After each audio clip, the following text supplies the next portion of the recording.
The following program may contain mature subject matter. Viewer discretion is advised.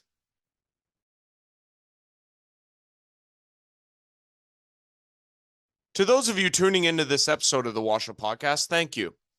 For those who are watching for the first time, welcome. The views and opinions of this podcast are mine and mine alone. They may or may not reflect the same views and opinions of the entire Western Ontario Super Hockey League, all people considered. However, that being said, I declare that I will continue to work tirelessly hard to bring this podcast to you. I will continue to deliver important information, highlights from any games that are streamed, and relay that information with honesty, with enthusiasm, with professionalism, and with integrity. I will do all of these things with the same care and dedication to the WOSHL League as I have done in the time that I've been involved with this senior hockey circuit. If you have any questions or concerns about anything I have ever said on here or while doing play-by-play during games, please feel free to contact me. Your host, Andrew Rogers.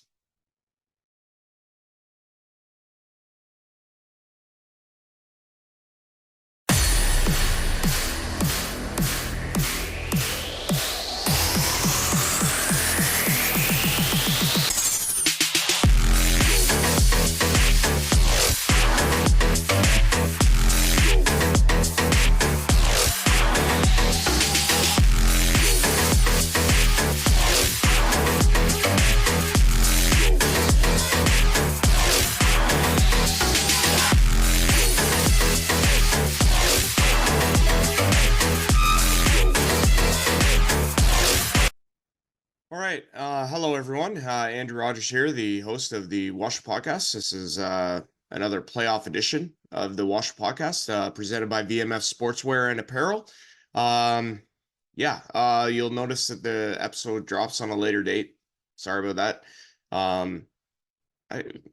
Be real, guys. I mean, has this week been difficult for anybody else? I mean, I don't know about you guys, but anytime I find that it's a short week, it's just the longest week, and mix in a little under the weather and it's an even longer week, you know what I mean? So just it was a struggle getting through it, and kind of made the release date of this episode kind of go from Friday to Saturday, so apologies for that. Although it is an Easter weekend and only one day of hockey games this upcoming weekend, which is kind of interesting. Good Friday, Easter Sunday, mixed in with a little hockey action on Saturday. So long weekend, right in the middle of things. We got a big senior hockey weekend in the WOSHL. 2 games, two best of threes. 4 games between 2 series have decided nothing. So, I mean, it's crazy what's going on right now, honestly. It's so much fun. But like I say, I'm recovering kind of under the weather, so I kind of want to keep my part of this brief. A lot of good stuff coming up here. We have highlights from the games 3 and 4 from both series this past weekend. And then got 3 interviews for you on this week's edition of the podcast. Nick Tatro of the Tilbury Bluebirds. We have Joel Campbell back from the Alvinson Killer Bees, commentator, and Brian Hawley as well from the Stratford Fighting Irish. So they had great takes and great conversations there. So look forward to sharing those with you. But first, we'll unload your video highlights from this past week, and we'll see you on the other side.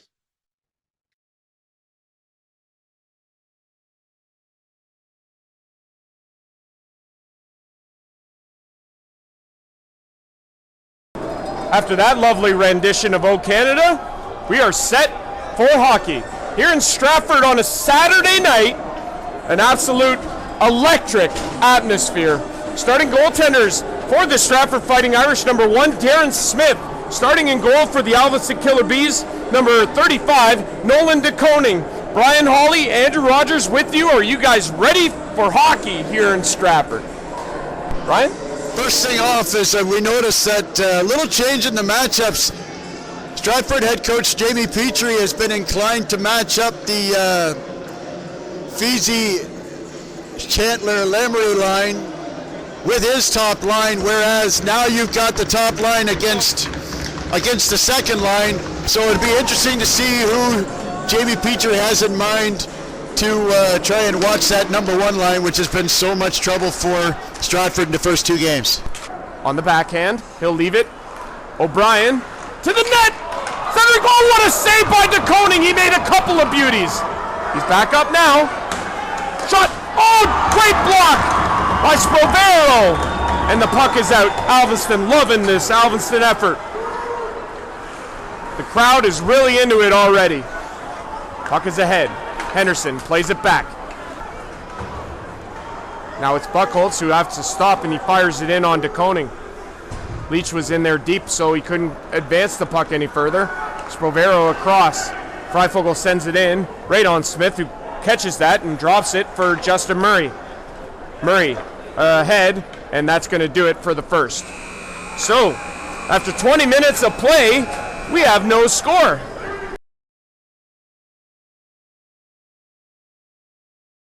Period 2. I was going to say I was expecting a big ovation for them from their faithful, but nothing. Anyway, doesn't matter. We got a nice crowd here on hand, and we've been treated to 20 minutes of great hockey so far. Absolutely we have, and as I mentioned before the break, both teams doing a much better job breaking the puck out of their own zone, getting out of trouble.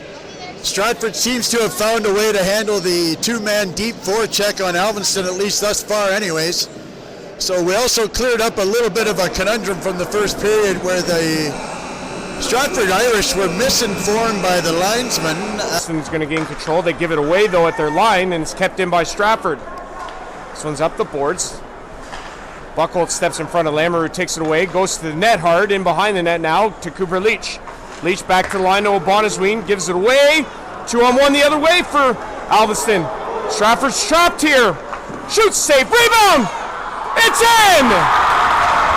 Alvinston has broken the scoring open here. Ethan Lamoureux on the rebound. 1-0 Alvinston. Well, a bad pinch by O'Bonnezween. The pass came back really hot. That's always dangerous when you want to pass it back to your point with that much mustard on it. It couldn't stay on the stick. He chased the puck instead of dropping back like he probably should have, but he was almost in a darned if you do and darned if you don't. And sure enough, one bad turnover turns into a goal.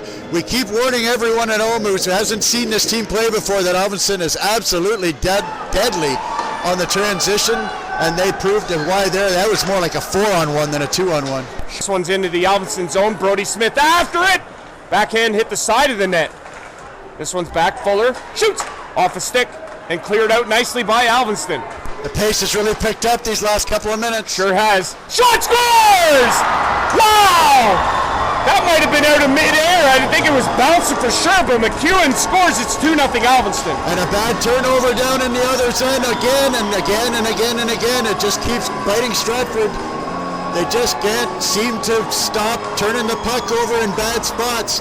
They seem to be getting a little bit desperate when they're getting down there, and part of that is how well DeConing is. But what a set of hands to catch that puck just as it landed and still be able to go oh man, top shelf.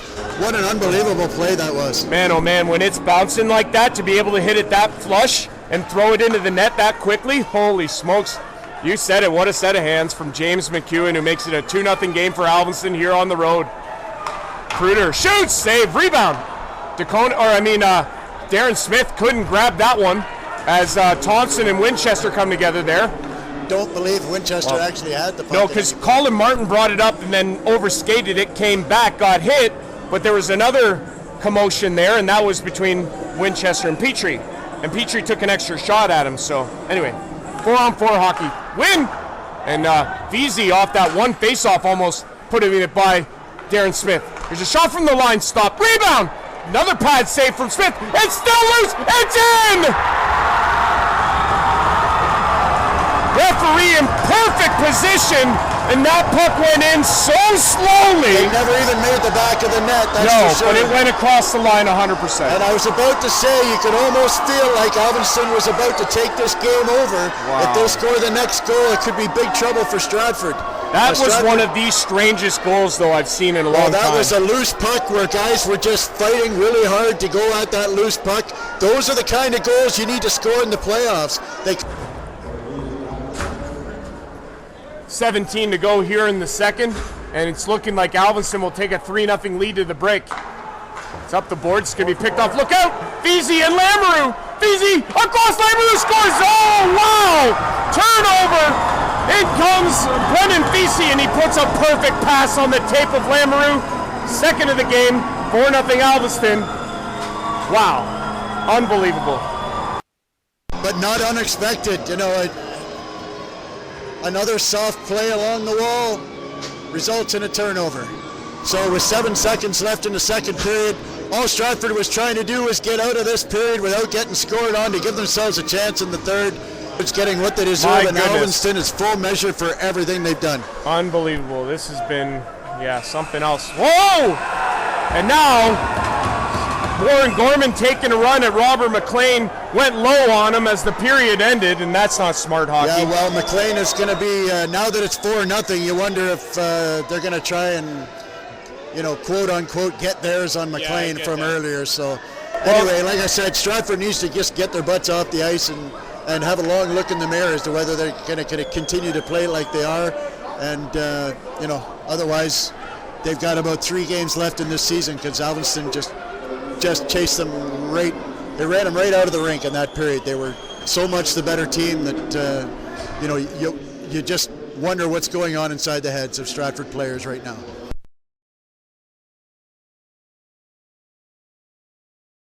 It always seems Stratford plays poorly in the second period. One of life's little mysteries. At 3-0, like the fourth goal with 10 seconds left, you're in possession of the puck, you're breaking out of your zone, you make a bad play, you bail on a play, and next thing you know, the puck's in your own net.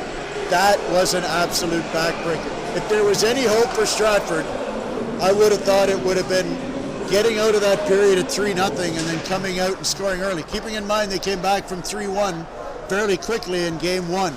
But now, well, we shall see if Stratford, first of all, you got to get one past de Koning, who is playing unbelievably tonight. As good as I've ever seen him play. Yep. And kudos to him. But as bad as Stratford's playing, I'm not sure they're winning this game the way Alvinston's playing, no matter how they played. Alvinston has played their best game of the series by far. Yep. Game that's you may deem unwinnable as Feezy picks that puck off at the line, centering McEwen. Oh, and now they score. There it is. Carson Perry puts in the loose puck in the slot, had a wide open net with Smith down, and that makes it 5-0 for the Killer Bees. Goal on the power play, and that is sending the local faithful to the exits. That's precisely what I was talking a minute ago. When it looks like the team is slowing up in front of them, there was an intercepted pass at the blue line. Next thing you know, you see Sean O'Brien up at the other team's blue line making no effort to get back, and so a bit of selfish frustration that you hope not to see at this level, but it happens all the time. Sure it does. Ryland Bowers with the puck. Alvinston with Feezy out of the box, and it's now a 5-on-3. Thompson and Chandler jousting out there as O'Brien has it now. He'll shoot it in on de Koning. Easy save for the Killer Bee netminder, one of his easier ones of the night. Aiden Pruder now in across the line, and again, this is just about getting to game 4. Pad save by Smith, it's in. As Pruder sticks it in through the 5-hole of Smith, it's another power play goal for Alvinston, and that extends their lead. It's a 6-0 score. Just going to run out the rest of this. Hey, and once again, a big round of applause for Nolan de Koning. Big shutout here in the playoff game. First star of the night. He was the difference in the second period when Stratford was trying to answer the lead. And look and listen to those Alvinston fans standing up and cheering their team, and deservedly so. They played great the whole night. Yep. They ran Stratford right out of their own rink. And the final seconds will tick off here, and that'll do it. Stratford will go to the dressing room. 6-0 is the final here in Alvinston. Shutout for Nolan de Koning. Big game for the Alvinston Killer Bees here tonight on the road in Stratford. They take a 2-1 series lead in this best-of-7 semifinal.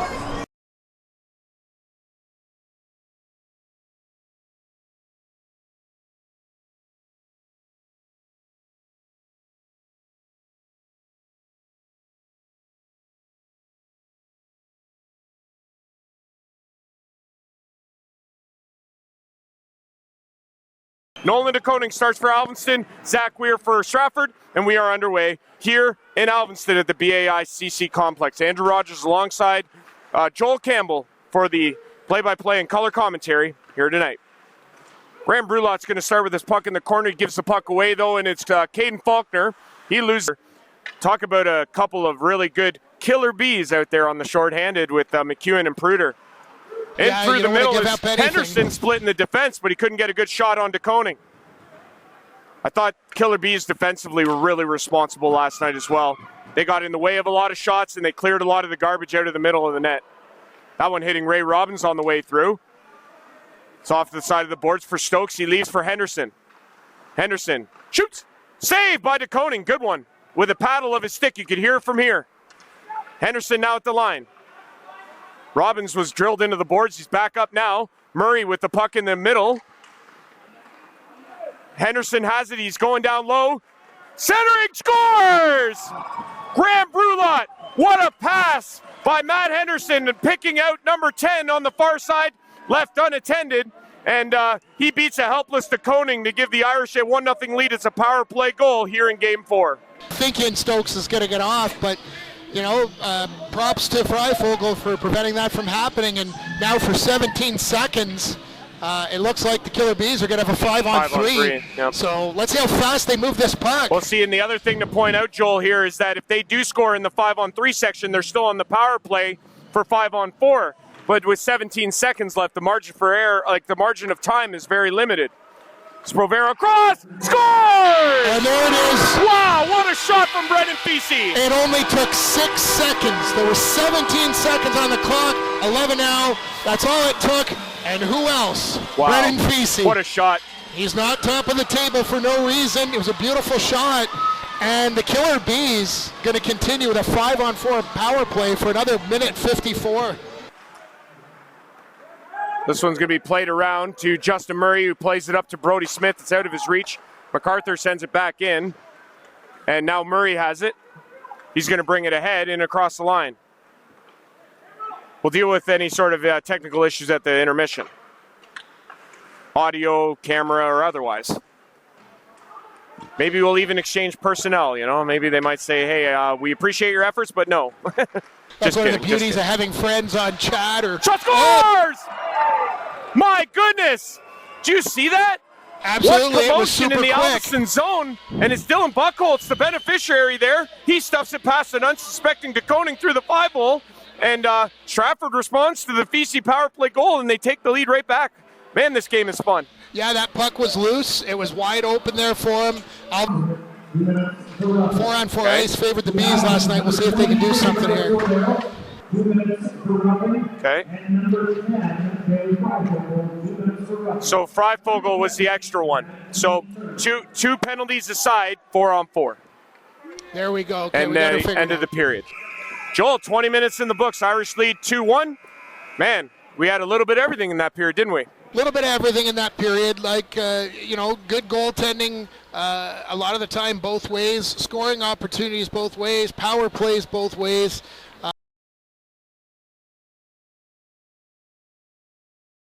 Match up. Hi, Joel. Hi, welcome back, partner. Did you have a good intermission? Oh, yeah, you know, just the atypical intermission, just, you know, trying to take a breather. Very good. Get refocused. Very good. Ready for another exciting period of WOSHL playoff hockey. And like I said, the series have been fantastic. Obviously, we know that Tilbury-Tillsonburg is a best of 3 now, which is fantastic for everybody involved. This series has been nothing short of dramatic. I mean, nobody and their aunts would have predicted a 6-0 Alvinston victory. I'm sorry, but that's just the way the first 2 games were. I didn't even see that coming. This year's been so hard to predict on all levels. And again, for Alvinston, that was a big victory for them. Obviously, to know that they could tangle with the best. Stratford's the best. You can't deny them of that because they are the defending champs. He scored last night against Toronto. Just saying. Yes, he did. I'm just a big Leaf fan. Don't like Corey Perry. But anyways, love Carson Perry, though. I understand. Oh, me too. Big fan of Carson Perry. So Tidgewell with the penalty for Alvinston gives Stratford the advantage on this 4-on-3 here.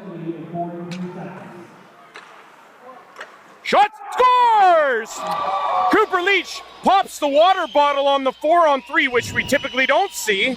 And the Stratford Fighting Irish have extended their lead here in the second. 3-1 is the score. Yeah, the one interesting thing, right, for those who don't follow this league all the time in senior hockey, it's possible to have offsetting penalties resulting in a 4-on-4. So that second penalty there, that's big. It opens up a 4-on-3. Gave Sprovero a little bit of a shove into the boards, and the referee on the far side put his arm up immediately. It is what it is. They got their eyes open for this right now. They know the guys are putting in late shots. I mean, on the one hand here, the refs are sending a message. None of this late crap, none of this dirty crap. But so, Alvinson's got a chance here. But here it is. It comes back again to discipline. You cannot give the Alvinson Killer Bees these opportunities to get themselves back in the hockey game at this point when your team has a 3-1 lead. That baffles me. Absolutely good point. Let's see if Alvinston can set up. I mean, it'd be the same on the other side if it was Alvinston and doing that for Stratford or whatever. You understand what I mean, right? Absolutely understand what you mean. Let's see if Alvinston can set up properly here. Well, big opportunity. Good this saves. Is a turning point in this game. It is. It is. This could be a very big power play. Here comes Fisi. Shoots. Scores! Wow. Just like that. I mean, what can you say about that slap shot other than 10 out of 10? We heard the ting right in the net, and who else? His second of the game. Be okay. Granger trying to keep it into the line and does. It's deep in the Alvinston end with Mills and Sprovero. They get tied up in the corner. They'll separate. Puck is into the neutral zone and into the Stratford Irish end, and it's into the neutral zone. Colin Martin jumping on to join this this line here.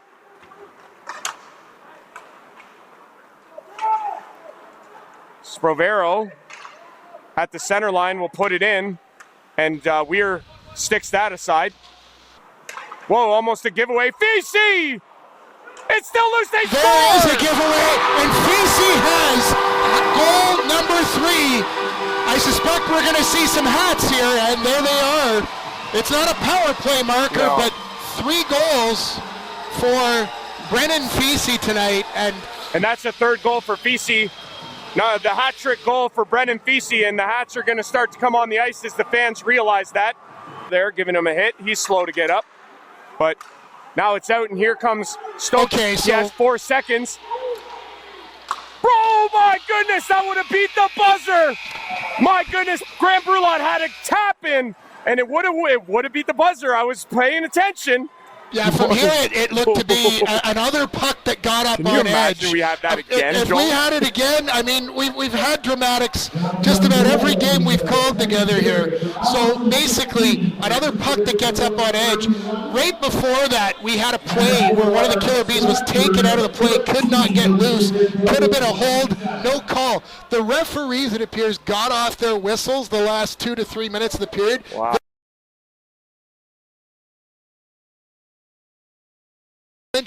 Or tie it up and mean we're guaranteed at least 6. I mean, yeah, at least we are guaranteed at least 5. But if it is 2-2, we are guaranteed a 6, no question. That would also give Alvinston another home game in this series, which again, for obvious reasons, could be beneficial. But again, you want to finish your opponent. You don't want to give them any life. You don't want to give them breathing room or hope. So you want to bury them in the least amount of games as possible. You don't want to give them any reason to think they're still in it.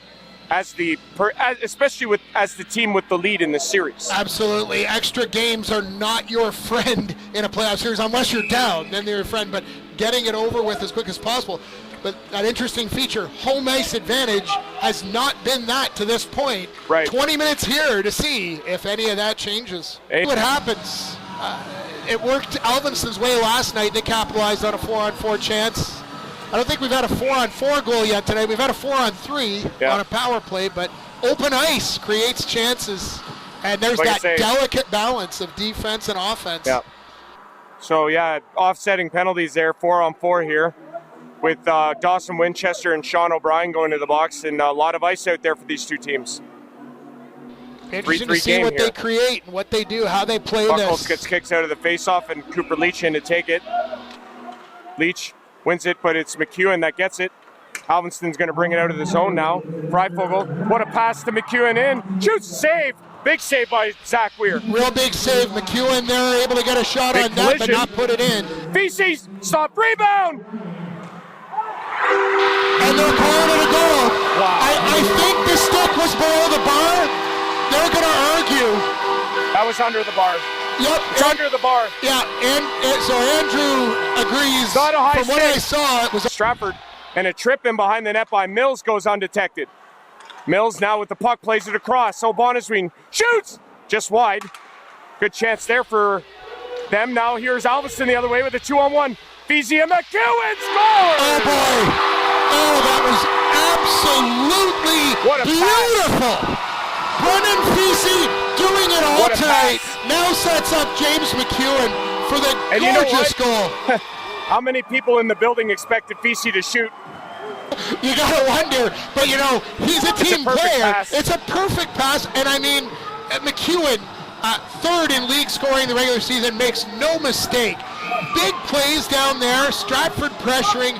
The big save Timeout, made Stratford. there by de Koning, and now we got a timeout called by Stratford. If the Killer Bees can continue to shut it down defensively and let de Koning have an eye on those pucks, with 7:29 here, up 2 goals, 5-3, they're working to hold. Face-off win there by Stratford. It's into the middle. Bonasween shoots, scores!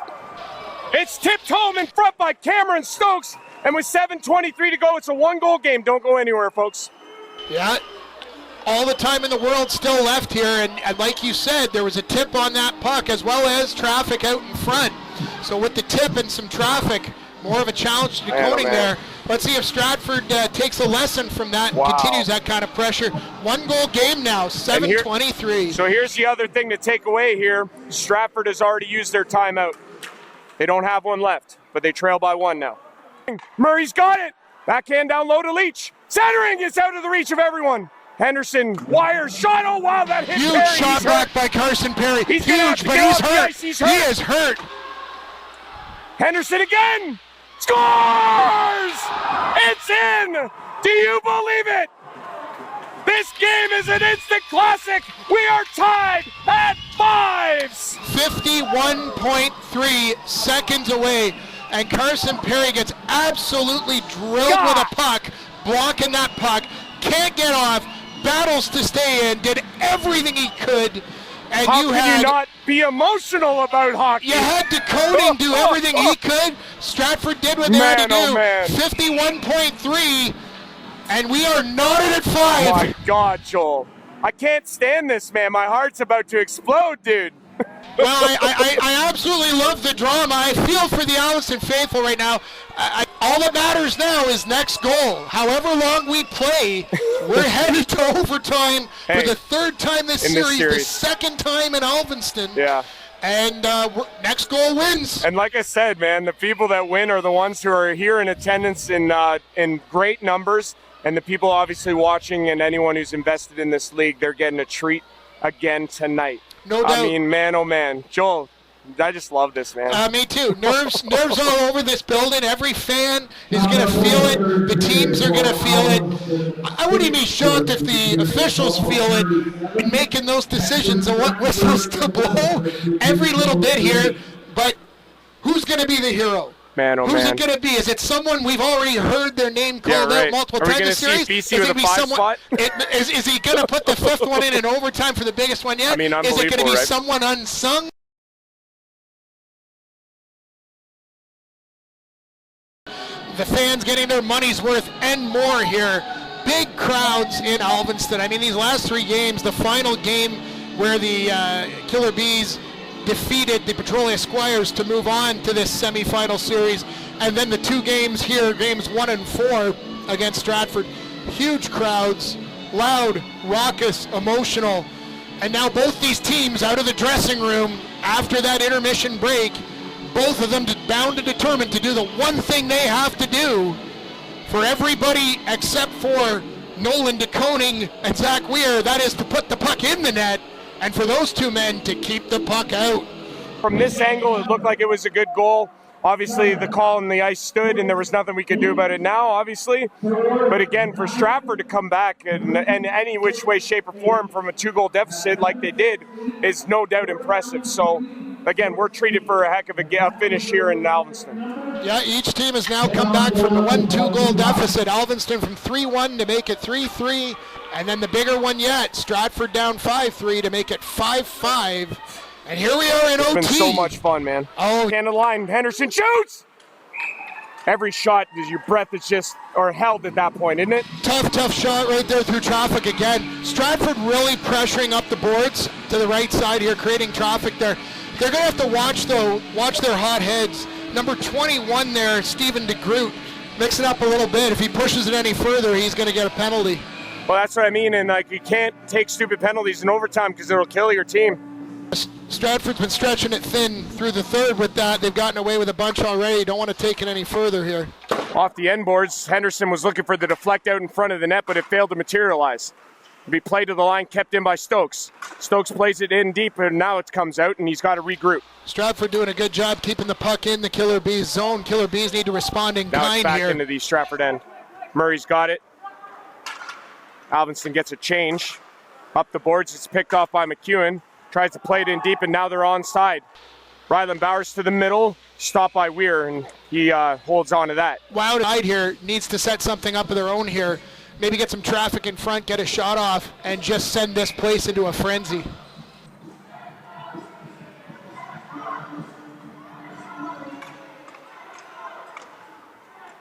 Face-off controlled, and it's going to be Alvinston that's going to come up with this puck. Pruder keeping it in, puts it in deep for Ryland Bowers. It's going to be played to the other side. Robbins sends it around. Roulatte's going to turn and fire it. It's out at the line, and now it's Cameron Stokes. Stokes in across the line to the net. Murray has it in the corner, was looking for Brulatte, couldn't get it to him. Now it's centered. It's going to be Henderson.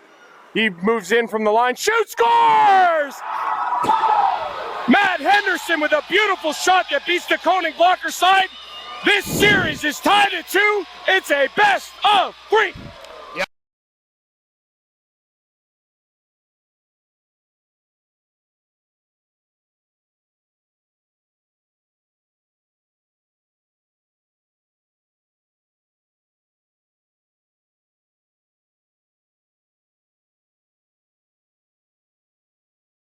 Thank you, Sydney. As always, a great job here on the anthems.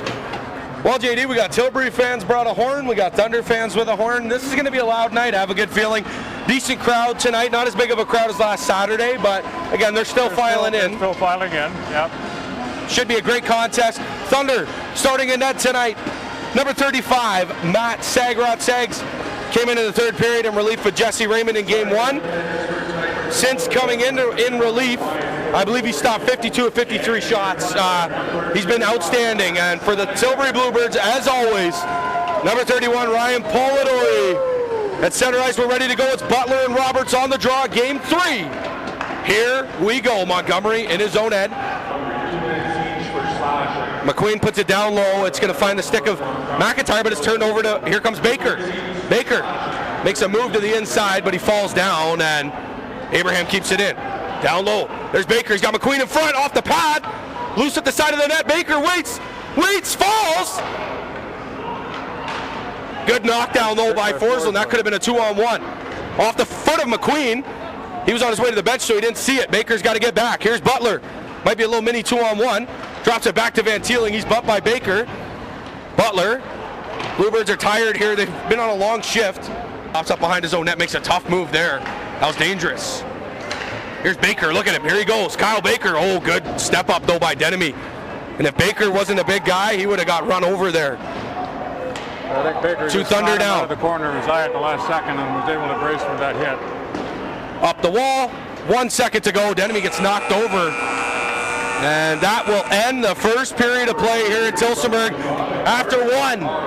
Score 0-0. Shots 14 to 5, in favor of the Thunder.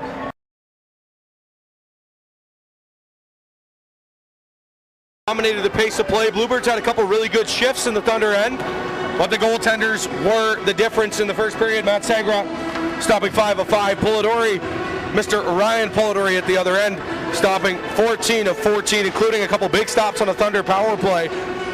JD, here we go. We're level, and this is going to be a big second period for both of these teams. Oh, Hutchison tied up by McIntyre, that is. Chipped up the wall. It'll get eventually to Kudo. Kudo stops up. Kudo for Barletta. Barletta for Knox. Chris Knotts back for Barletta. Barletta shoots. Score! I believe Sheldon Thompson got a piece. Thunder strike on the power play. Just a minute and 48 seconds into the period. The Thunder take the 1-0 lead. That's a big goal, JD. And how about Sheldon Thompson getting open in front, getting a stick on that puck. And like we said, bodies in front of Polidori makes all the difference.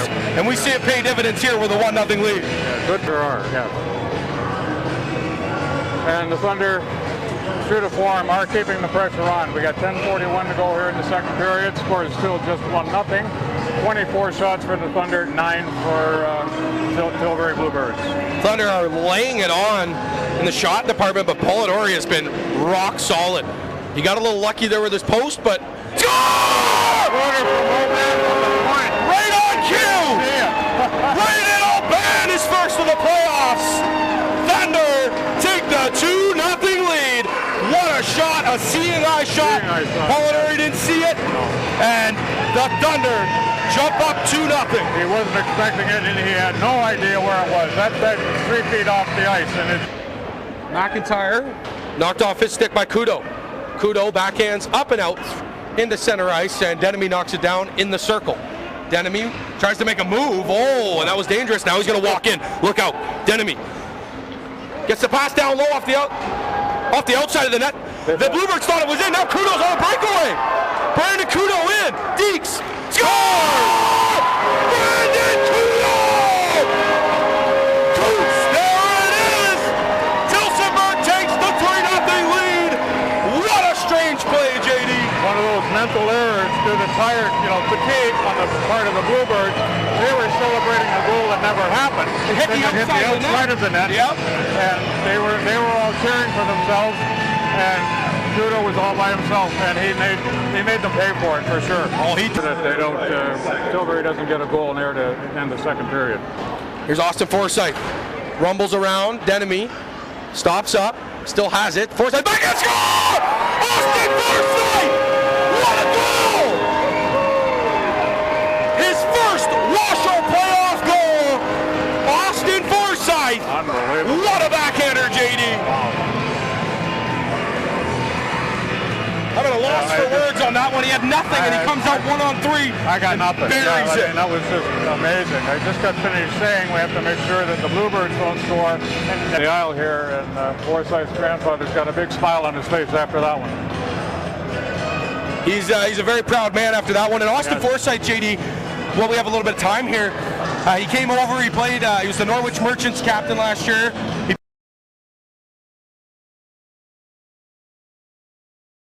Game patch of a 6-inch chunk of ice is not necessarily going to bode well. No. So, that quickly we're done with the second intermission, folks. We're right back for the third. Here we go. Thunder start out with Oban, McQueen, Baker. There's Maine in the middle. No. Oban wins that one. Uh-oh, look out, it's in the slot. Here's Denemy across. Save Sagrot, it's loose. Good pad save by Sagrot. Chagrintsiv got a good poke at that puck, and Oban ends up setting it down the ice. Reberry's flying after it with McIntyre.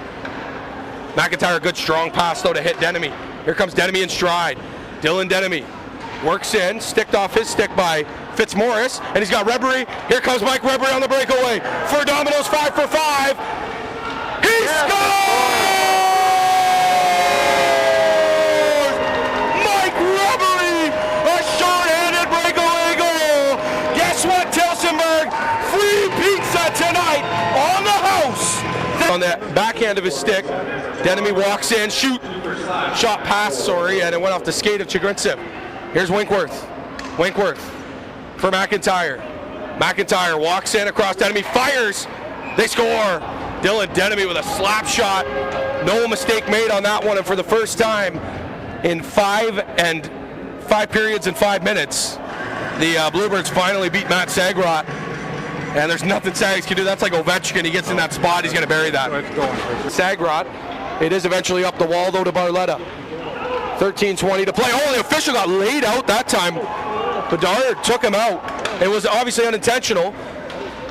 Now Asaikov chips it up. He goes behind the net. And there's a huge hit by Topsel on Taggart. What a hit again. Topsel frustrated and he lays him out. Here's Geldart alone. They got to watch out. This game might get a little bit over the edge, JD. That was a good clean hit, but it was a hard one. Oh yeah, there's a couple of Montgomery laid out Geldart right before that. Oh, and there we go. They're throwing the body around now. Here's Rebery. Pass in front. Score! Austin Forsyth! I don't know if he got a stick on it. It might be Rebery's goal. I'm not sure whether it hit Forsyth's stick or the far post. There goes Rebery on his way to the bench. Yep. And Thompson, as we're under 10 minutes to play. Congratulations to the tonight's fifth winner, Jen from Tilsonburg. Jen from Tilsonburg with a big 50-50 jackpot tonight. Congratulations. We all hit the jackpot tonight, though. Free pizza, courtesy of Domino's Pizza tonight. Domino's 5 for 5. We thank all sponsors of the Thunder. We'll get to it in our next stoppage, but Domino's does a great job, and thanks to the 5 goals, here's Denemy on the breakaway. Scores, Dylan Denemy. One-man wrecking crew here in the third period. He's putting in all the work, and that again, JD, you look back at Denemy playing on the point, what it takes away for the Bluebirds offensively, right? Yes. Eventually it gets back to Van Teeling.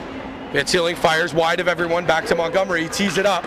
Blocked, though, by Forsland all the way out to center ice. Forsyth takes a spill. McIntyre for Van Teeling. Van Teeling, quick move. Cuts in. Drops Denemy.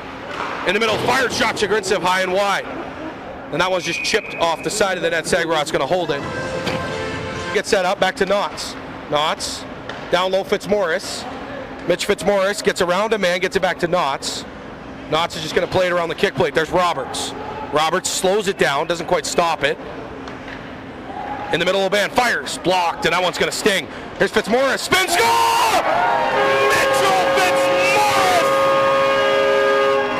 7-2 Thunder. Bit of a broken play, and Mitchie makes no mistakes. Right Thunder place. take the lead back up, 7-2. Right place at the right time for Fitzmaurice, and there was Good block by McIntyre, comes free. Here's Geldart, shoots, blocked. Rebound was floating in the air, but a good block that time by Cole Butler. High in the air, all the way down to the Thunder end, knocked down by Knotts. 2 minutes and 40 seconds to play. 2 goals that Tilbury did get. As you said, were scored by their captain Dylan Denemy. He's a threat every time he's on the ice. And Sagrat didn't have a chance on either one of them. We just almost got another goal here with 8 seconds to go. Wow, Polidori, the big stop here in the closing moments. Yes. Tapsel wants to rag this clock, and that's gonna do it, folks. We are all through tonight.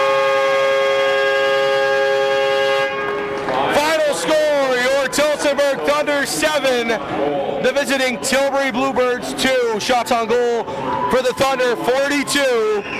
For the Bluebirds, 34. We meet again tomorrow. The rematch, part 3 goes to the Thunder.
Yeah, guys. So as you guys can see here, the updated playoff leading scorers from the video highlights. Again, this past weekend was just loaded, and a lot of good hockey games there, obviously, and each series deadlocked at 2 apiece.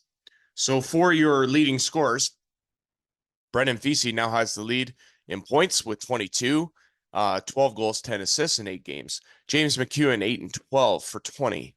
You have every member of the Stratford Fighting Irish top line, all with 14 points apiece. Unbelievable stuff there from Graham Brulot, Ray Robbins, and Cameron Stokes. Dylan Denemy, 6 and 7 for 13. Jacob Chandler, 2 and 10 for 12. Aiden Pruder, Francos Provero, both with 10 apiece, and Slava Chagrincev rounds out the top 10 in playoff leading scorers so far in the WOSHL playoffs in 2024. From there, guys, like you guys could see this, the results here from this past weekend, and then of course you have this upcoming weekend. A lot of good stuff here. Obviously, of note, that Wednesday, April 3rd, both games, if necessary, both are game 7, not necessary as of right now. Both game 6s, however, in the middle are guaranteed. So tomorrow, Saturday, tonight, Saturday, March the 30th, Killer Bees at the Irish, series tied at 2, 7:30 at the Almond. Also at 7:30 over in Tillsonburg, the Tillsonburg Community Center, you have the Tilbury Bluebirds, Tillsonburg Thunder, game 5 series tied at 2. When both series switch to both Tilbury and Alvinston respectively, those games will take place on Tuesday, April the 2nd. Thunder at the Bluebirds, 7:30. Irish at the Killer Bees, 8:15. So a little bit of a difference in time there. And then obviously if it does go to 7 for both games, Thunder hosts game 7 Wednesday, April 3rd, 7:30. Irish hosts the Killer Bees in game 7, 8:30. Again, if it should come down to that. But yeah, as you guys can see, good stuff there. Lots of good stuff coming up here. Anything can happen. I mean, really, it's undecided. It's so unpredictable right now, and I love every second of it. But anyways, guys, without further ado, want to get to our interviews. Nick Tatro of the Tilbury Bluebirds, number 14 defenseman, coming up here. Joel Campbell, commentator for the Alvinston Killer Bees, he's coming up. And Brian Hawley to finish us off, Stratford Fighting Irish commentator. Guys, great interviews, and hopefully you enjoy them, and I'll see you on the other side. All right, folks, back here on the WOSHL podcast, playoff edition continues on. We are in the WOSHL semifinals, and both series deadlocked at 2 apiece. Pretty wild stuff. We had a situation there where road teams were only winning games, and now all of a sudden the home team wins a couple. So, but we're very pleased to be joined by defenseman Nick Tatro of the Tilbury Bluebirds, who joins us on the podcast. Nick, it's great to have you on here. Thanks for doing this. Yeah, appreciate it, Raji. Thanks. Not a problem. Like I say, your series has been one of intrigue for me. I've had my eyes pretty solidly glued on Alvinston and Stratford. That's for good reason, considering I've done play-by-play for all 4 games. But yours is one that really intrigues me because I really can't figure out what's going on. I mean, you have a 6-2 score in game 1 for you guys on the road. 3-0 Tillsonburg comes back on the road. You guys, they handle you pretty well in game 3 on home ice, 7-2, and then you guys bounce back with a 5-1 win on home ice. Can you make sense of any of this? Because I can't. Yeah, no, I know it's definitely different for sure. I think game 1 we definitely we came ready to go, especially on the road to do that game 1, and their barn was huge. I think we came ready to go, and we almost kind of maybe got satisfied, I think, going into game 2. And Tillsonburg did a great job of coming out strong, real strong for a road game as well for them. And I know it's hard to travel well sometimes in this league, but I think both teams did a good job on the road, putting their foot down and making the most of it. And obviously both road teams came out with a big win. So that was huge for the first 2 games. Mm-hmm. And then for game 3, it was just a tough go from the jump for us. Right. Couldn't really get things going. No excuses in playoff hockey at all. But being short guys, Right. We knew that. It's hard to get things going. But game 4, we got back to our usual ways. Played our style of game. how we know how to play, and got the outcome we're looking for there. So hopefully we continue with that path going forward. Absolutely. Yeah. No, I agree with you completely. 1 second. I'm going to pause this. Okay. So, like I say, yeah, through 4 games, really unpredictable stuff. I mean, like you say, obviously a lot of different factors. Road teams, I think they want to play well and establish this, or at least wipe out this, oh, teams don't travel well in this league. You want to obviously come out in a playoff game fully loaded on the road and get a win. I get that. Obviously, yeah, game 3, everybody knows it's well documented, 3 defense. That was really tough. And I can only imagine the stress on Dylan Denemy, for example, who had to play defense. And one of the commentators for Tilsonburg said he probably played 45 minutes. I don't know if that's actually accurate, but I know the guy plays a ton, and I know he's the heart and soul. But like I say, from a couple different standpoints, I want to tackle, and the first is Denemy, because I think he's played an excellent. He's had a great playoff. I think he's really shown out in this series, and I think the big difference from last year is that he's actually played in every game. Yeah, for sure. He's definitely the heartbeat of our team on and off the ice. He's a driving force in every single game for us. That's for sure. Whether it be him helping out on the back end or up front, it's always nice when he's on the ice, kind of doing his thing for us. It seems like he's almost been able to score at will on the power play this series. Well, and that's just the thing. He plays defense on the power play. So going back there kind of seemed like the natural fit, even though, yeah, primarily as a forward, you by putting him on defense, you limit those scoring opportunities, obviously, from him from an offensive point of view, I mean. Yeah, for sure. But, he still finds a way to get it done, and yeah, he can log minutes. He's a dog. He'll play all game if you let him. Yeah, no, I know, and he's just a beauty off the ice too, which makes it even better because he's got a little bit of both sides on that one, and he's just such a phenomenal guy, such a phenomenal hockey player. Stats show, and obviously for you guys, it has to be a huge inspiration to have your leader that demonstrates that ability, because that obviously got to fuel you guys to go. You know what I mean? Yeah, for sure. Yeah, like I said, he's all about it. Everything in the room, on the ice, off the ice. He definitely gets everybody going, and gets everyone into the game, especially if you just watch the way he plays and how he gives it his all, all game, every game, practice, whatever. Right. It just makes you want to match the effort. Absolutely. And speaking of effort, I mean, obviously one thing that I've noticed also here in this series for you guys is the goaltending matchups. Obviously Tilsonburg, now they got Sagrot. They've been riding him for a little while. Jesse Raymond started, didn't look so hot, but Ryan Polidori, your guys' backbone there. I mean, it's nice to have 2, let alone 1, but Ryan Polidori's been absolutely outstanding. And again, he's showing his all-star abilities in this playoff series. Don't you think? Oh, for sure. He's phenomenal. He's a top goalie in the league for sure, if not the top. Right. He's a brick wall back there for us, and he's definitely kept us in some games throughout the season and the playoffs. He's what you're getting with him back there. He's consistently on top of his game, standing on his head. Absolutely. I agree with you. And like I said, an even better guy off the ice as well. It seems like that could be said about a lot of you guys. And I'll be honest, again, it's been nothing but respect that I've ever gotten from Tilbury, and I've always appreciated that. Again, like last year, you guys had so much success. And then obviously, for this series, the rematch now this series because of last year. I know we probably don't want to talk about it, but I just wonder, obviously going into this, I asked Dylan about this, obviously. And I mean, it has to be on the mind as you guys go through this, right? I mean, you're not in a similar position, but there has to be motivation on your guys' side to finish this thing. Yeah, for sure. I think all the returning guys have that sour taste in their mouth, from last season and how it ended. And now we got the chance, the rematch. So, we're definitely looking to have a different outcome this year, and take it all the way with the group we have this year. Yeah, I mean, obviously you guys are hitting your stride at the right time too. I mean, again, not the postseason record that you had from a year ago. Obviously, trials, tribulations, all that sort of stuff. So you got to learn how to win. You got to learn how to lose. But let's talk about game 5, because this is a pivotal game now that it's a best of 3, because you guys have game 6 on your home ice on a Tuesday, which, again, Tuesday, Wednesday games, those suck. But we know that, this big game 5, I mean, obviously it's pretty simple. You win, you get a chance to go home with a chance to win the series.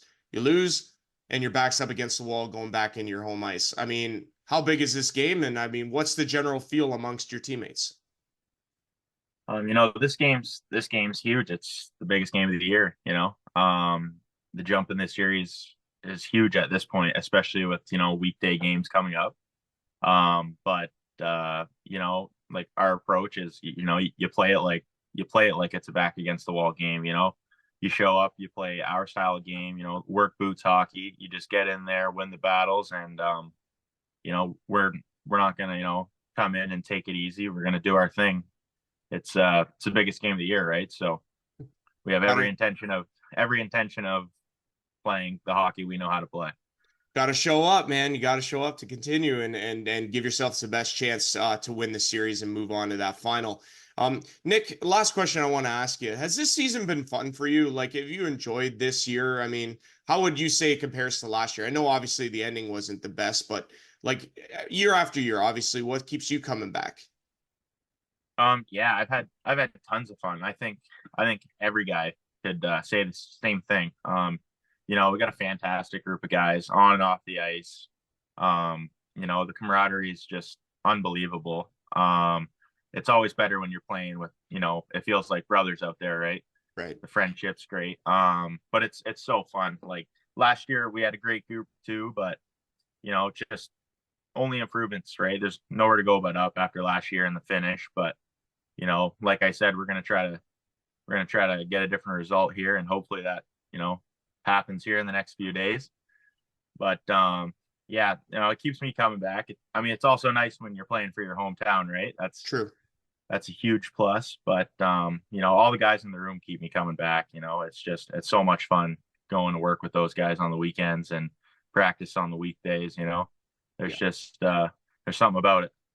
No, hey, I agree with you, man. I miss it, but I can't. There's no way I could play with you guys, man. You guys are too good, all right? And I'm too old now, so I just not even gonna enter that. No.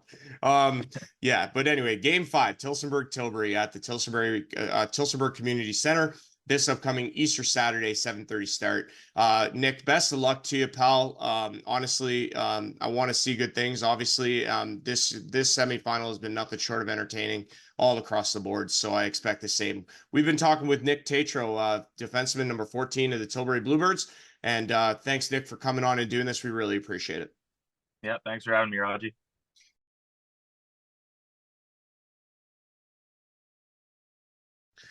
All right, folks, continuing on WOSHL Hockey League podcast. We are in playoff edition semifinals, and boy, what a doozy of a semifinals it's been.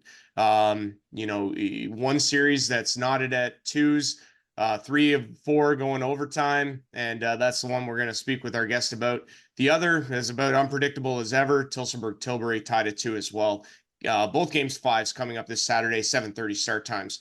Welcome in commentator for the Alvinston Killer Bees, Joel Campbell. Welcome back in, buddy. Great to have you along, and thanks for doing this. Good to be here. Thanks, Andrew. Yeah, man. Like I was saying before, 3 of 4 games in out of the series so far have gone to overtime. Stratford's won twice, Alvinston once. Alvinston dominated game 3, 6-0 on Stratford's home ice, and that's where we go to game 5 this upcoming Easter Saturday, 7:30. Thoughts on the first 4 games, Joel, and then we'll get your thoughts on 5. Yeah, so it's been extremely tight through 3 of those 4 games. Obviously, game 3 was the anomaly for our series so far, with Killer Bees able to keep momentum and the hot goaltending of Nolan DeConing to come out with the 6-0 win in game 3 in Stratford. Other than that, we've had 3 extremely tight overtime games which featured last-minute heroics. Again, in game 4, after Alvinston came back, being down 3-1, they were able to tie it, come back and take a 5-3 lead. We saw Stratford come back and tie it with under a minute to play, and then come out with the overtime win. So, I said going off the air after game 4, that home ice advantage really is not an advantage in this series. 4 road wins, 3 of them in overtime. We're heading into a huge stretch when we head into games 5 and 6 on Saturday and Tuesday nights.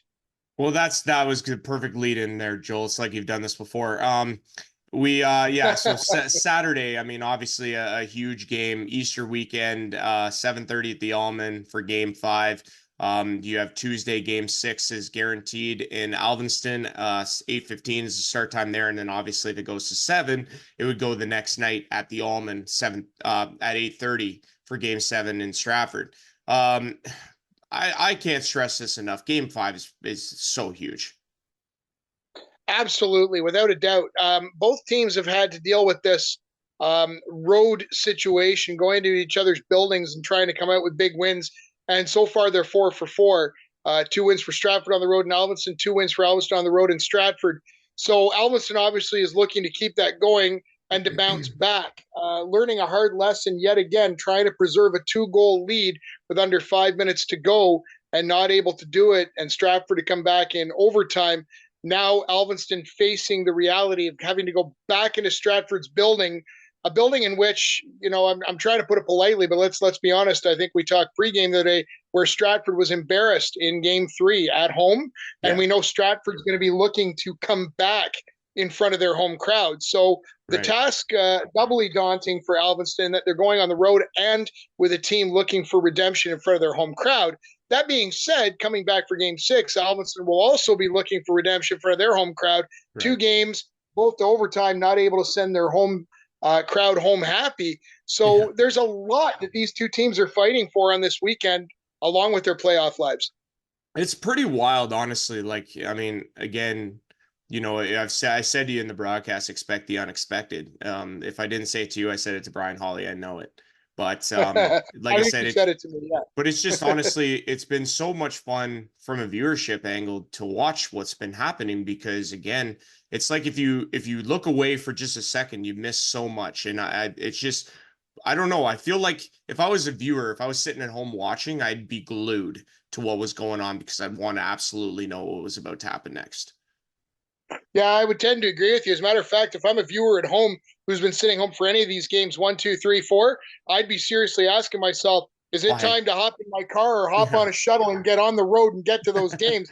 Time to stop watching home this holiday long weekend and Tuesday. Perfect opportunity to get on the road and go see it live. You don't want to miss any of the action. Yeah, well, you couldn't have said it better. I mean, it's just been so much fun. And it's like, yeah, why am I sitting on the couch when I could be there in person, feeling all the feels? Because again, like, it's just been such good hockey. And again, I don't really think, I don't know. Can you, this might seem like a tough question, and I feel like it would be for me too. Is there something these teams aren't doing, or something that they could be doing better? Like, I feel like that's a tough question to answer. It is a tough question to answer because that can vary on situation and momentum. So, I mean, if we're talking about game 3 last weekend, obviously Stratford had a really hard time on home ice. Late in the game, their issue was staying out of the box, just penalties left, right, and center. That was the one thing they weren't doing, along with maybe finding a solution to the excellent goaltending of Nolan DeKoning. Right. With the Killer Bees, the situation comes down to holding a lead late. And you got to be able to hold that lead late, including finding a way to either get the puck down the ice or, better yet, get it down the ice into the empty net. When that net's empty, you got to at least threaten it, and they weren't able to do that. I mean, they're selling out for it. I got to give props. One of the big plays at the end of the game, don't know if you saw it watching from home, was Carson Perry blocked a huge shot, gave it everything he got, literally limping to stay alive in the play, did everything he could, but Stratford still finding the cage for that tying goal. So I would say that's to me, that's the keys right now.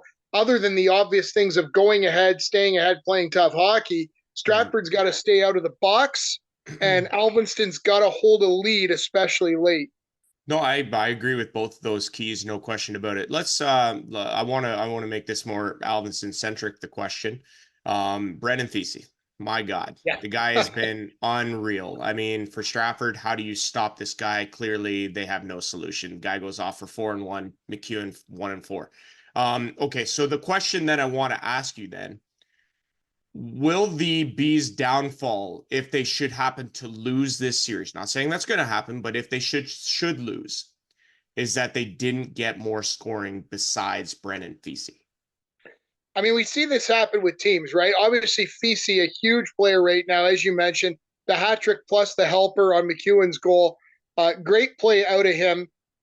Stratford did make an adjustment late in that game. I do want to note you could see they were playing him tighter, especially on some of those later power plays in the game when Alvinston did have them. So the other guys do have to find a way to score. They are a threat to score. I mean, you have McEwen out there, I'm not you have saying they're Perry not, out there, you right? have others, but they got to get them involved, because I wouldn't be surprised to see Stratford continue to make that adjustment and watch Fisi like a hawk. So Alvis has got to be thinking that. They are going to have to find some additional scoring from their other players. And on top of that, I would add, I mean, not saying that Stratford hasn't had this issue too. When you're on a power play, or when you're threatening in their zone, you can't afford to be missing the net 1 to 2 feet wide, 1 to 2 feet high. There were several times those power plays where other players were missing that net, and you run the risk not only of A, you're not challenging the goalie, but B, that puck's going to end up whipped around the boards and out, and you're losing valuable time. So I would say, on top of finding other guys to score, that's the other thing. On those shots, you got to hit the net. And that's the one thing that Brennan Fisi was doing, his teammates were doing, it weren't doing in addition to scoring, was his shots were hitting the net, where if they were missing, they were only missing by fractions. Yeah, or hitting posts or crossbars, et cetera, et cetera, et cetera. Mm-hmm. I understand what you're saying. Like I say, it's just I understand he's so dangerous and obviously so potent offensively. I'm just saying, like, I'd hate for it to come down to a situation where, if Fisi gets neutralized, let's say, but there's no support, from guys like Carson Perry, Jacob Chandler, Ethan Lamoureux.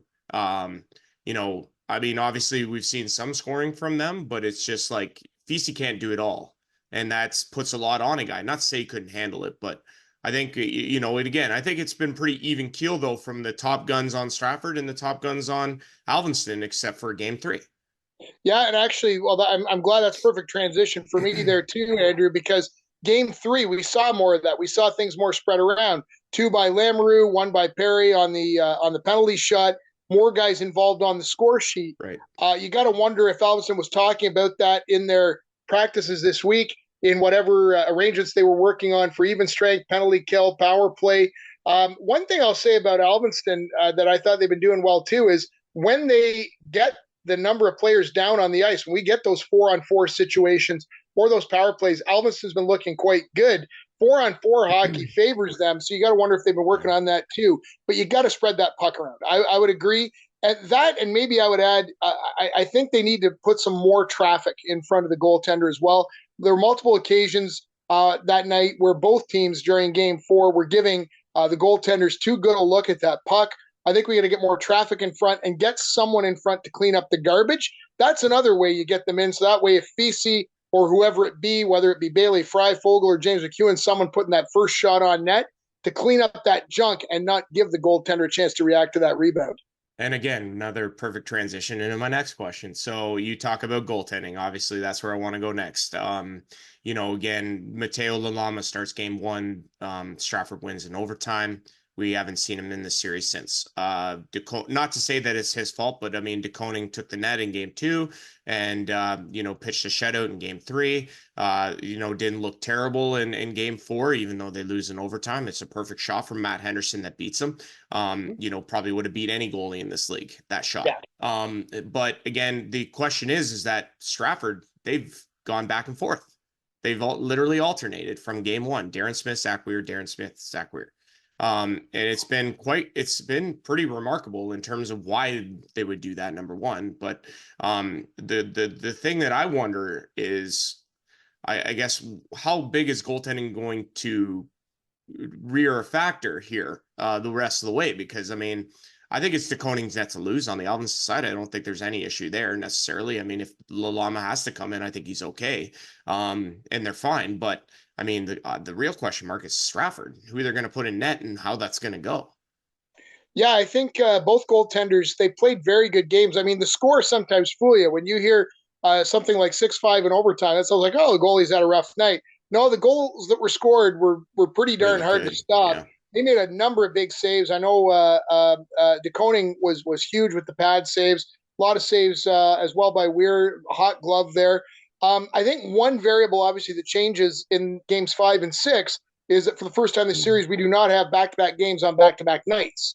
True. Right, so we had 1 and 2 were back-to-back nights with a Friday Saturday games 3 and 4 Saturday Saturday, Sunday. Sunday. Yeah. Now here we go with a Saturday Tuesday And that possibly may Wednesday.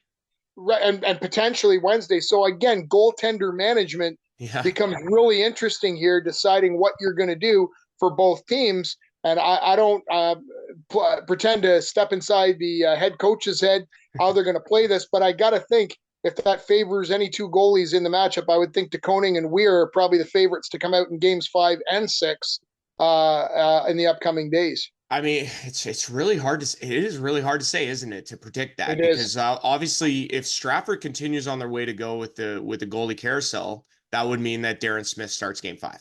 So They could. That could. I thought another thought that crossed my mind too was maybe we get a situation where they start Weir in 5, and then knowing they have that game cushion because if they lost 6, they don't have to go back home. Got it. We could maybe see Darren Smith in 6 on the road. I don't know, but yeah, there's a lot of possibilities here, eh? Obviously, the other thing is availability, and obviously weekday games really challenge players' availability. Goaltenders, no exception to that. I guess maybe dip inside for me if you could. What is the message that you would send to your team should you be, say, in the leadership on Alvinston, leadership on Stratford? What is the message going into game 5? And I guess what would your kind of hope be that the teams would listen mostly to? Like, what would your advice be? Well, I mean, in general, right, it all is going to depend on the way the momentum swings in the game. But if I had to make some general observations, first of all, puck control is going to be vital here. One thing that both teams trying to get down, they've been trying to take advantage of the lead man going in on rushes. That works, but we got to get those pucks on target. We don't want all kinds of icings. The more icings we generate, the more that our goaltender has to deal with face-offs in our zone. The other situation, I think traffic. We've got to get traffic in front of the goaltenders. If both Weir and De Koning play their best, we said several times during the game, if they can see it, they can stop it. Right. If you want to get inside their head, you want to swing momentum, you've got to get some traffic in front.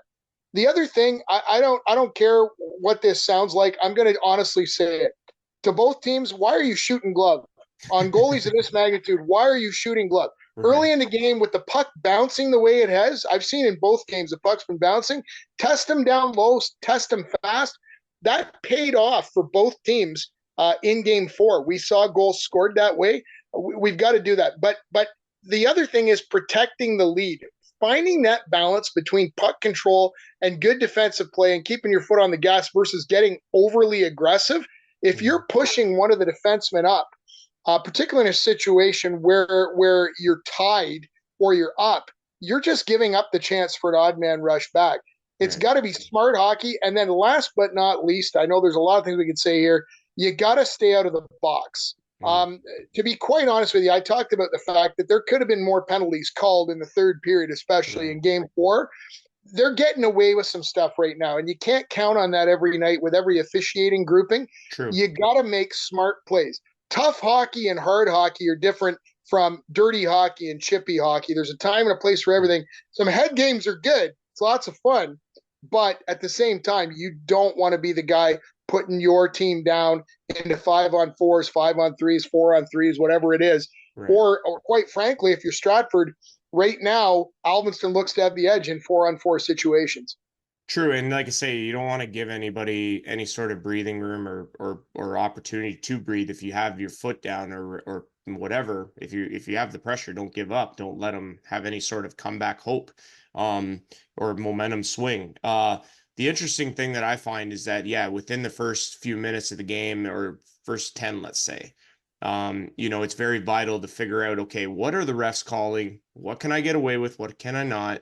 And play within that and hope for consistency. I mean, I know that's a bundle there, but I'm just saying, like, that is the big thing is to say, okay, what kind of consistency am I going to get tonight?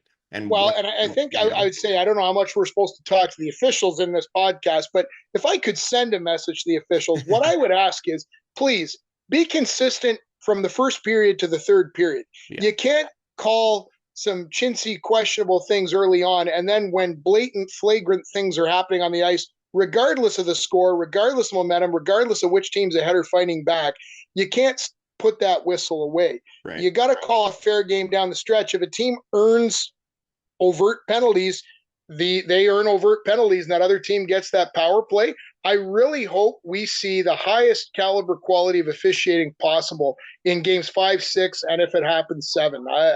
And that would be the one thing I would say. If you're an official who's going to be involved in these games, do your job and do it all 3 periods. Well said. I have no disagreement with that. Again, like I said to you on the broadcast, like this series has been so good, and to have Absolutely. it decided by a referee call would be just absolutely tragic for how well these players have played and how much of a great Absolutely. show they've given us. Yeah. So anyway, this series is far from over, but it is a best of 3. And so game 5 coming up this Saturday, Easter Saturday, 7:30 at the Almond. And then Joel and I will be on the call for Tuesday, game 6 at the BAICC complex in Alvinston. Joel, it's been a pleasure having you on here, dude. Definitely have you on at the end, maybe to recap or get ready for the finals. Either way, we'll definitely have you on again. No question about it. Yeah, we've been traded some awesome hockey. Can't wait for Tuesday night to see you back in town, Andrew, and enjoy calling the game with Brian there on Saturday. Hope it's a barn burner for you guys. You get to have a lot of fun calling it. Joel Campbell, thanks for joining us, buddy, and we'll talk to you soon.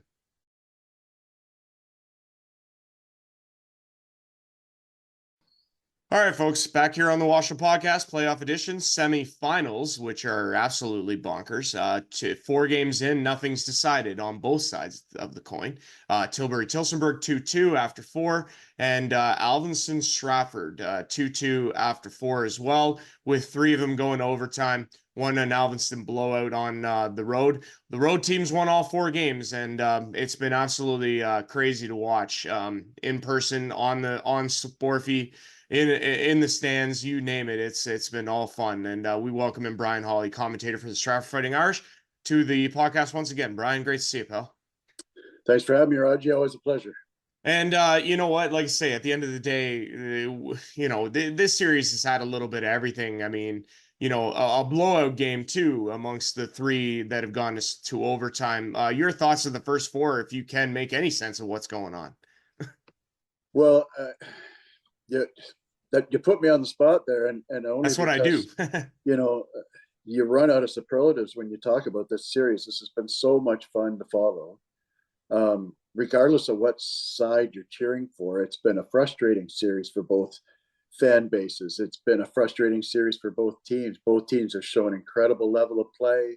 Both teams have shown levels of play that they aren't real proud of. So at the end of the day, you're right back where you started. And a couple of things have happened, that are worth noting.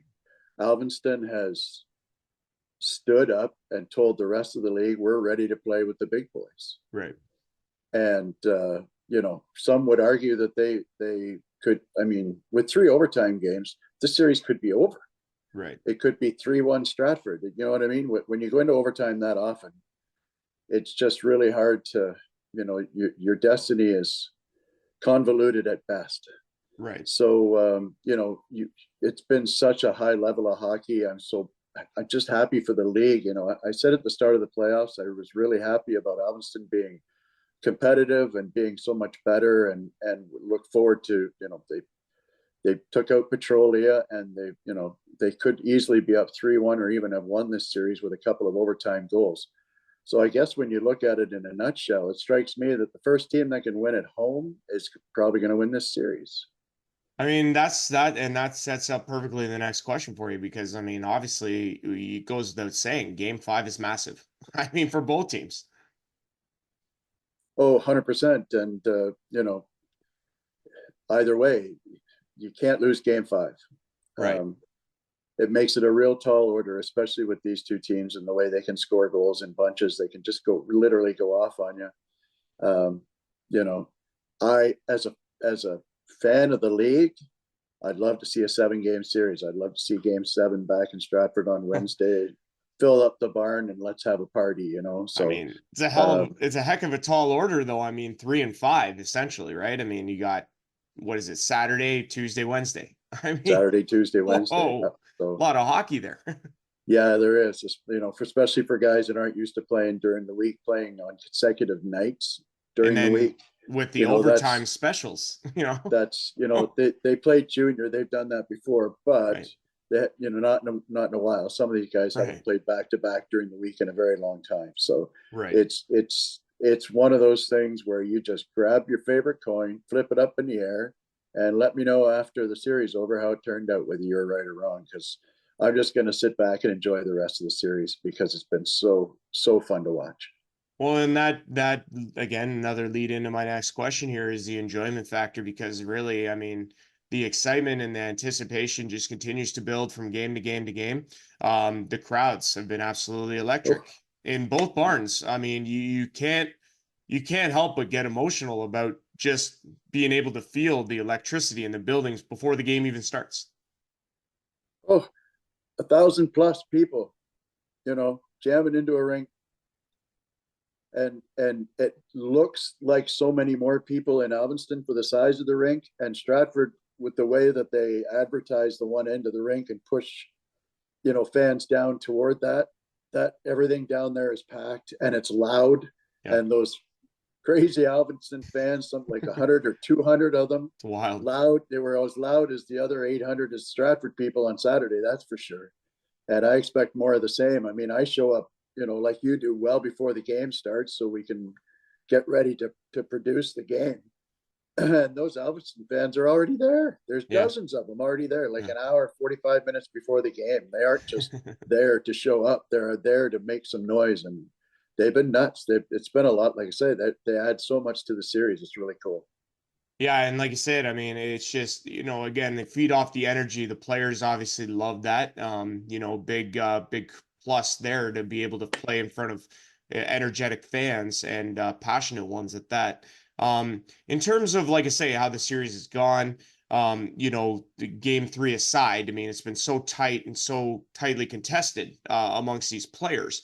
I mean, what at this point do they have left to give us? I mean, you know, again, game 5 is so huge in this series because ultimately, yeah, going back to Alvinston, Alvi could be up 3-2.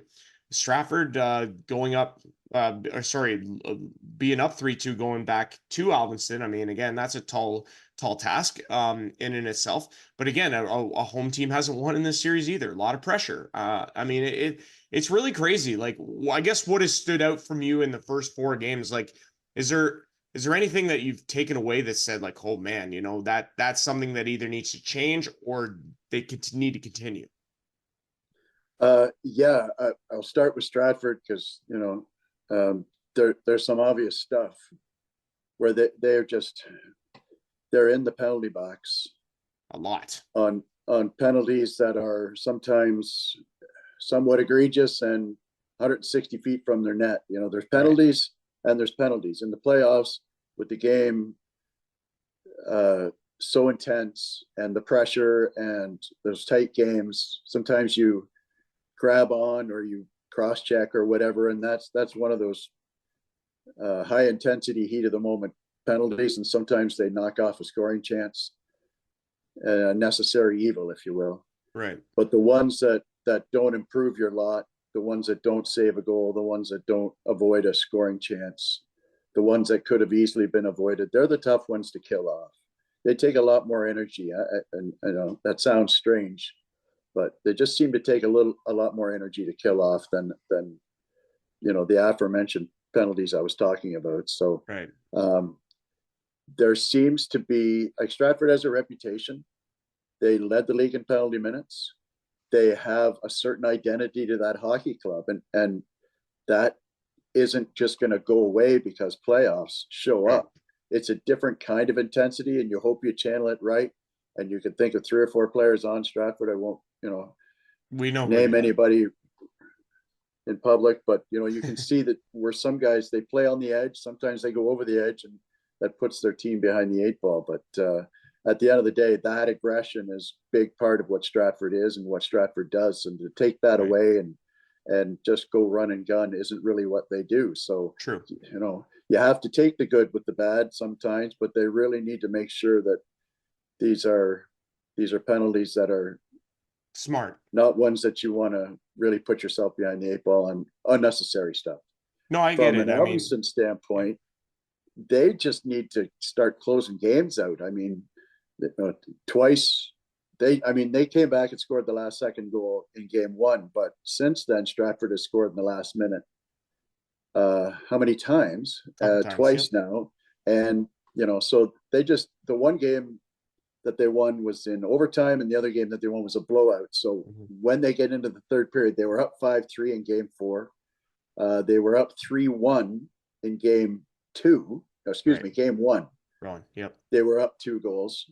So their third periods, as Stratford has been known to have some bad second periods, Alvinson needs, I think, better defensive third period so that they can nurse these leads home. And that's really necessary in the playoffs. When you work that hard to get up 5-3 on Stratford with, what was there, 10 or 11 minutes left in the game, you need to close those out. And I think, when they're rolling, they're playing fantastically, but they're just not finishing the job. And once they start doing that, Stratford's going to be in big trouble. Yeah, no, I agree with you on that. Discipline's a huge thing. Whoever could stay out of the box more, probably going to be more successful in this series. The other thing is too, and I'll ask you from a Stratford side of things, and I'll phrase it like this. I mean, Brennan Thiesey, he's been so good. I mean, he is so dynamic. He started the season off, he played 3 games, scored 11 points, went away. Came back, he looks fresh as a daisy. I mean, he has been absolutely spectacular, especially in this series. Put up a 4 spot in a loss in game 4. What does Stratford need to do, if anything, to neutralize him? Because, I mean, I know it's not all him, because if you spend all your time defensively on him, other players on their team will burn you. But again, what can they do to slow him down? I mean, is it Ray Robbins? Like, what would you think? Well, we saw for the first 2 or 3 games of the series, the first 2 games of the series, where they matched up head to head, first line against first line, the Robbins line against the Chandler line. But then in game 3 in Stratford, they switched that up and matched up the Buckholz line. And that had a limited effect. I mean, let's face it. I mean, I'm not sure. I've lost count of how many goals Beasy has, but I'm pretty sure he scored 7 in Alvinston alone in 2 games. Yeah, I think so. Didn't he score all 3 in game 1? And then he scored 4 more in game 4. 4. Yeah, so I mean, he's got 7 goals just in Alvinston. For the playoffs, it's 12 and 12. I mean, and for the record, we're still in the second round. I mean, how many? It's crazy. You know what I mean? They've only played 8 games. This dude's got 12 goals. So, 24 points. I mean, there McEwen's aren't 5 got guys, 20 or 22. There aren't 5 guys in the league have a better shot than Feezy. It's wild. That one he scored coming in off the left wing there. He just blew it top corner. Weir never had a prayer on it. No, all you do is throw your glove up and hope you catch it. It's easy to see why they use him on the point. Yeah, on the power play with a shot like shot. that, and smart guy and all that other stuff. So yeah, he's set right up for success. He's got good players around him, and like I said, dude can finish. Dude's really good at finish. Well, and then on the flip side of that, you got Stratford's top line: Ray Robbins, Graham Brulot, Cameron Stokes, all in double digits in scoring. It's impressive what they put on in the playoffs. I guess, are Stratford going to need more depth scoring to be successful in these next few games? Well, when you think about it, other than game 3, they've scored 15 goals in 3 games. Yep. So, I mean, they're doing okay there, but I mean, it seems like Alvinston scores 5 every game. Right. And, as long as Alvinston's scoring 5 a game, then Stratford has to put the puck in the net. And so, when we talk about staying disciplined, a lot of those goals that Alvinston had, I don't know how many they have that are on the power play, but it seems like they're on the power play a lot, and they've got quite a few. So if you knock down the power play goals, then you got a much better chance of beating Alvinston. Yep, I agree with that. It's a sound strategy. Next point, I guess, is the goaltending. I mean, again, Stratford has deployed this flip-floppy goaltending schedule here. And I guess, what are your thoughts on that? And if so far we've seen alternates, and does that mean we'll see Darren Smith in Game 5? Well, we don't have any reason to believe that it's going to be anything other than alternating until, if Darren Smith plays Saturday and has a shutout, you can bet he'll be back in Game 6. Right. But at the end of the day, like I said, they scored 5 in every game, I believe. And, so somebody's got to take that ball and run with it. I don't think they're getting bad goaltending. I don't think so either. I'm interested when you think back of those goals, and I'm not saying you're saying that. I'm just saying that, with having said that they've scored all these goals, most of them they've had no prayer on. Right. When Alvinston was tacking on extras in the third period of Game 3, Smith was just left to his own devices on a couple of those goals. So, right. That was unfortunate. But at the end of the day, I think both have gone stretches where they played very well. And, when it was 5-3 in Game 4, Weir shut the door and gave Stratford a chance to get back in. And Smith did the same thing in Game 1 in Alvinston when Stratford came back. Gave up the 2 late in the second period, and then Alvinston only got one more after that. So, right.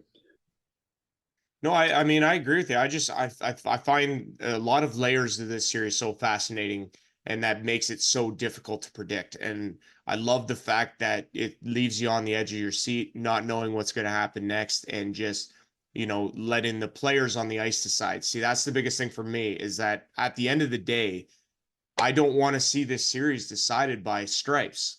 I want to see it decided by the players who have put on a beautiful show for us through 4 games. I want to see them decide who wins this series. I agree. And you just want to, there has to be a line, obviously, and both teams will cross that line on occasion. But, these guys are fighting hard. They're fighting hard for every inch out there. So you want to let them play best you can anyways. Absolutely. The final thought, I just wondered if you had any thoughts on Tilbury-Tillsonburg through the first 4 games over there. It's been a little bit of a weird series over there. It's like, and again, I mentioned this to somebody else as well. Like, I've been so invested and so paying attention to what's happening in between Alvinston and Stratford, because I've done play-by-play for all 4 games, and maybe kind of lost a little bit of sight as to what's been going on over there. All I can say is that 6-2 Tilbury, first game on the road. Then you have a 3-0 shutout Tillsonburg in Tilbury. Tillsonburg then holds serve on home ice with only 3D for Tilbury and a 7-2 win. Tilbury comes back the next night, 5-1 winners. Honestly, I don't know what to think of this series and how it's going to finish, because, again, it just seems so bizarre in comparison to the other series. I think they're both in their own kind of stratosphere. Well, I mean, one thing that's been against us is that the different start times for the Stratford games, we're playing games at the same time. Most of the season, if we really were motivated, yeah, we could watch the game in Stratford and then drive up to Tillsonburg in time for the start of theirs. I did that more than once. So that series, to me, is going exactly the way I kind of expected it would go. I mean, they had a 7-gamer last year. It stands to reason that they'll have another one this year. The weird thing is that for every one of these overtime games in the Alvinston Stratford series, 7-2 and 5-1, and like they haven't had, I think the one was closer than the score because of empty netters, but yeah. So Tilbury winning 5-1, they scored 2 empty net goals. Yeah. So, I mean, not a whole lot of drama, nothing like we've seen in the other one. No, that doesn't mean the hockey isn't any good. It's just, we've got to, like, I think this series is a classic already. Well, I agree. There's still potentially 3 games to go. I think the series is already a classic, and just fun to be a part of. Well, that's just it, and that's a good final thought. Again, the thing is, for me, my observation of the Tilbury series is how much of a beast Dylan Denemy has been. Captain, he's played every game this year because he's not had a job conflict this time around, and he's shown up. I mean, in game 3 of the 7-2 loss to Tilsonburg, he scored the only 2 goals of the game, and he played defense and forward. The commentator for Tilsonburg said he was predicting he would play 45 minutes. I don't think he got close to that, but he probably felt like he got close to that. Either way, guy's been an absolute beast, and it's just wonderful to see guys like that who produce at the level he does and be so successful in this round, because I think he's such a difference maker to them. Well, and I agree. And not only is he a great hockey player, but you can tell, even though I'm not with the club, you can tell he's a really good leader of that group as well. Yes. Yeah. No, he's just like I say, he's a beauty off the ice, beauty on the ice, and it's absolutely wonderful having a guy like that part of a team that's in this league, and he's well representative. It's just wonderful. Yeah, so Saturday, no big deal, Brian. Just a game 5 between the Alvinston Killer Bees and the Stratford Fighting Irish, 7:30 at the Almond. This place is going to be buzzing, and I'm going to be really happy to be doing the call with you, pal, as always, and I look forward to seeing you. I really look forward to it. Yeah, let's get it on.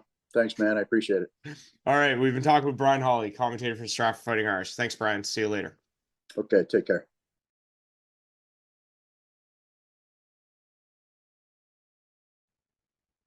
Yeah, guys. So once again, we want to thank Nick Tatro for coming on. We want to thank Joel Campbell, and we want to thank Brian Hawley for joining us here on the podcast this week. Guys, really appreciate you guys bearing through this one. Sorry you didn't hear a whole lot from me. I'm just, like I said, fighting it this week, and but hopefully should be good to go for Saturday night. And again, for the Game 5 Stratford and Alvinston. Should be a dandy of a matchup there. And then you have Trey Hamilton and John Delaney doing the call in Tilsonburg. So make sure to listen to them as well. Maybe you can split screen them. I don't know. Pick one, pick the other. Doesn't matter. You'll be treated to good hockey no matter what. Andrew Rogers signing off for this week's edition of the WOSHL Podcast. We'll be back with you guys next week to get you queued up for the finals. Take care, everyone. Be safe out there, and have a good one.